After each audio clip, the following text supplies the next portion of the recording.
All right, we're back up here on the bike and we're just continuing to work our way to the south here along the grade.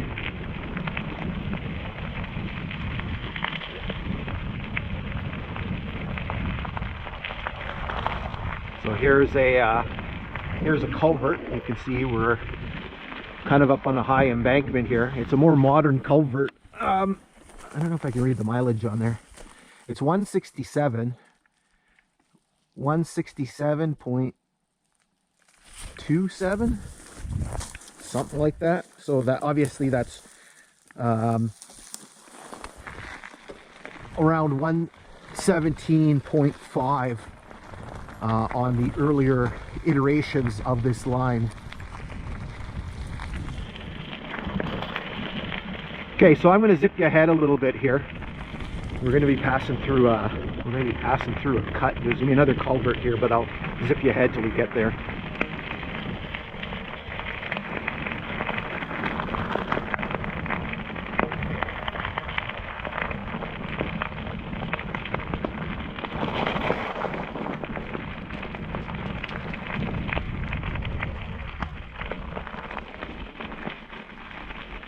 So here's this next culvert.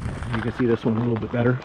So 167.35, and so that works out to be 117.6.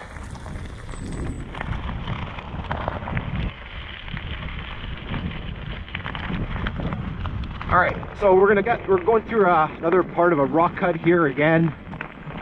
Sound like a broken record. So again, you can see that red colored rock. So I'm going to zip ahead a little bit here because our next stop is coming up in a few hundred meters.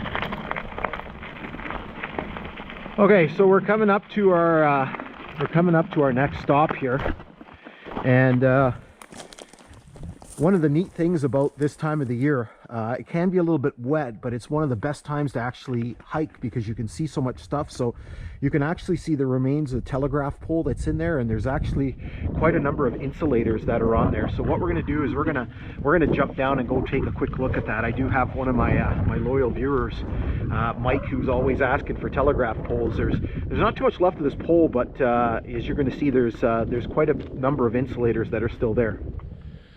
Okay, so kind of a little interesting find here off the side of the grade.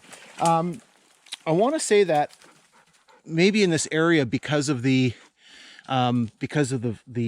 ridges and the hills, that the telegraph line was shifted to the east side and then subsequently the south side of the line. Usually it's on the north side, but what we have here is actually kind of one of the biggest sort of caches of insulators that I've ever seen. Usually these things are kind of picked over, and so you got a bunch of green ones here. These are they look like Brookfields. This one is definitely a Brookfield. I don't know about those two there. The ground is frozen, so these things are kind of frozen into the ground. There's a Dominion 42. There's another Brookfield here. I'm not quite sure what these things are. I don't know if anybody knows what they are. Never kind of seen those before. And they're right here where you can see the base of the pole here. And you can see there's a bunch of stuff scattered around here. There's another, what looks like piece of the cross beam over there. So kind of a neat little find in this area. All right, so back in the saddle here, just continuing to work our way to the south. So our next stop is coming up in about 300 meters or so. We pass through a cutting here, and so I'll zip you ahead there.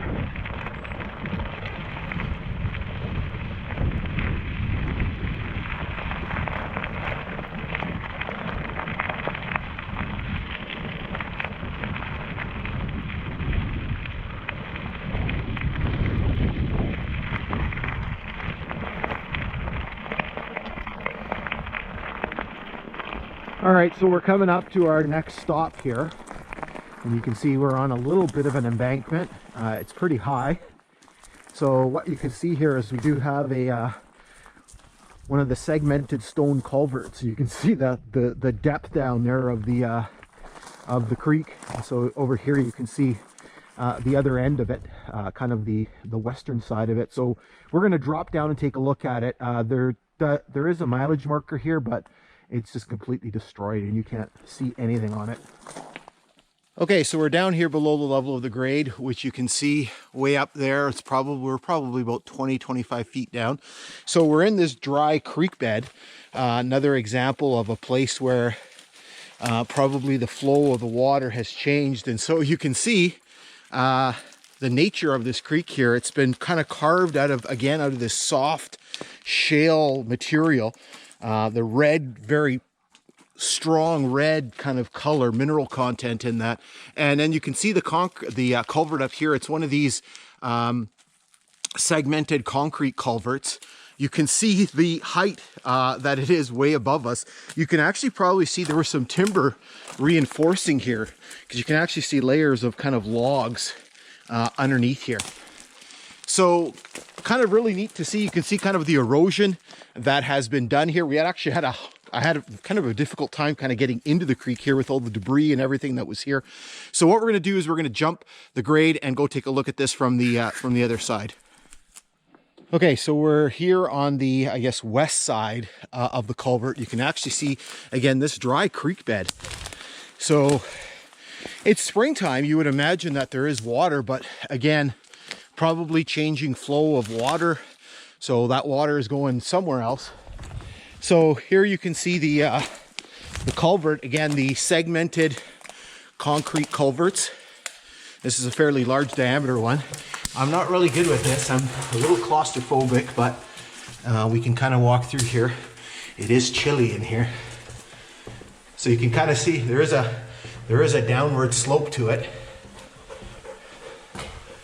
Again, you can see the seams starting to open up here. And then we get over here to the south side where we were initially.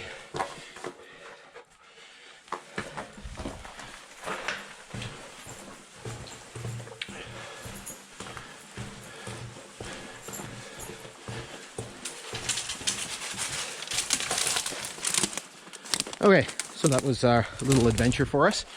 Okay, so we're going to jump back up on the grade and then just continue making our way, I guess, south and then turning to the west.